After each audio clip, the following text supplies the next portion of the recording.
আমি কাৰ্যালয় খুলি দিম, ৰাইজ তালৈ আহিব, আমি ভোটৰ শ্লিপ দি ৰাইজ ভোট দিব। সেইকাৰণে ৰাইজৰ ওচৰলৈ যোৱাটোৱে মূল কথা। আমি অকল ৰাইজক ভৰসা কৰি আগবাঢ়িব গৈছোঁ। মুখ চুপতি নহয়, চিৰিয়াছলি কথাটো ক'ব লগা হৈছে। কাৰণ তেওঁৰ সময়টোত যিধৰণে গড় হত্যা হৈছে মুখ চুপতি কৰা নাই। কাৰণ যে গড় তেওঁৰ দিনত হত্যা হৈছিল, তেওঁ তাৰ কাৰণে কোনোদিন দুখ প্ৰকাশো নকৰিলে। ইমান ইৰেছপনচিবল মানুহক আৰু তাতকৈ বেলেগ কথা ক'ব নালাগে। সেইটো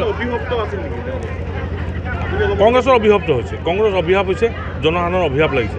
কাৰণ উন্নয়ন যদি আজি স্বাধীনতাৰ ইমান দিনৰ পিছত যদি উন্নয়ন সম্ভৱ হোৱা নাই, টকা পইচা অকল ব্যৱহাৰ কৰি উন্নয়ন সম্ভৱ নহ'ল বুলি ক'ব। কাৰণ 82% মানুহ দুখীয়া হৈ থাকিলে, ৰাস্তা পদূলি তেনেকৈ থাকিলে, সেই পাৰ্টিটো মানুহক প্ৰতাৰণা কৰিলে। গতিকে অভিভাৱ ডেফিনেটলি লাগিছে, নহ'লে তেওঁলোকৰ দল মানুহ কেলৈ ওলাই আহিব? বহুত বাকী দলৰ পৰা মানুহ ওলোৱা নাই, বহুত ৰাজনৈতিক দল আছে, কমিউনিষ্টৰ পৰা ওলাই অহা দেখিছে জানো? মই কথাটো কৈছোঁ, এওঁলোকে কমিউনিষ্ট আৰু কংগ্ৰেছ মোটামুটি একেই, তেওঁ এওঁলোকে অভিভাৱত হৈছে। আৰু মই ভাবোঁ নহ'লে এনেকুৱা অৱস্থা কেতিয়াও নহয়। মীৰা বৰঠাকুৰে কৈছে যে মই বেলেগৰ কথা নাজানো। আহিব বিজেপি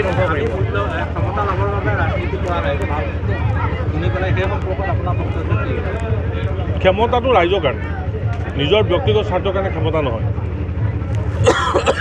সেই কথা আমি ৰাইজৰ কাৰণে জীৱন উচৰ্গা কৰিছোঁ, ৰাইজৰ সেৱাৰ কাৰণে আমি আছোঁ। আমি ক্ষমতাটো পাই আমি কিবা ভাবিব খোজা নাই। সেইকাৰণে ক্ষমতাটো সদায় ৰাইজৰ কাৰণে ব্যৱহাৰ কৰিব লাগে। সেই ক্ষমতা বুলি নকয় আচলতে, ৰাইজে যেতিয়া শাসন দিব প্ৰতিনিধিত্ব হ'ব, ক্ষমতাটো এটা বেলেগ বিষয়। ক্ষমতাটো হৈছে কংগ্ৰেছৰ দিনত আপুনি ক্ষমতা দেখিলে সকলো বল প্ৰয়োগ কৰি কৰিব পাৰি। আজি কলিয়াবৰত আমাৰ মনোনীত প্ৰাৰ্থী কামাখ্যা প্ৰসাদ কাছা ডাঙৰীয়াই 15খন নিৰ্বাচনী সভাত অংশগ্ৰহণ কৰিব। তাৰে 2খন ইতিমধ্যে কৰিছোঁ আৰু আজি চাহ বাগিচা অঞ্চলৰো বহু ঠাইলৈ আমি যাম। গতিকে ৰাইজৰ বিপুল সঁহাৰি পাইছোঁ, ৰাইজৰ আশীৰ্বাদ পাইছোঁ।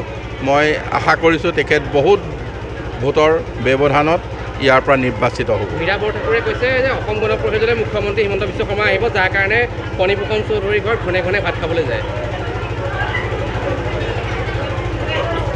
তেখেতৰ কথাটো মই উত্তৰ নিদিওঁ বুলি ভাবিছোঁ, কাৰণ তেখেতে কথাৰ কোনো লাগবান নাই, যিকোনো সময়ত যিকোনো কথা কয়।